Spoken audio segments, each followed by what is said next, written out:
Yogi Berra said, if you don't know where you're going, you'll end up someplace else. That's absolutely true. If you don't have a plan, an idea of what you want to achieve, who knows where you'll wind up?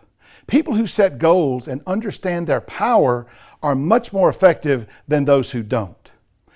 The reality is, one of the reasons why successful people are successful is that they're great at setting goals.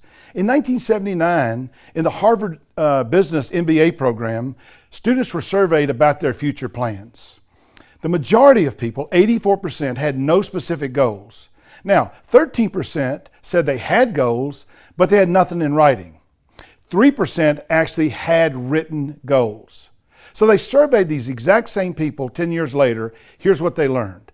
The 13% who had defined goals but nothing in writing were earning twice as much as those who had no goals. But here's the kicker. The 3% who had written goals were earning 10 times as much as the other alumni combined. Setting goals to achieve incredible things is crucial if you want to achieve incredible success.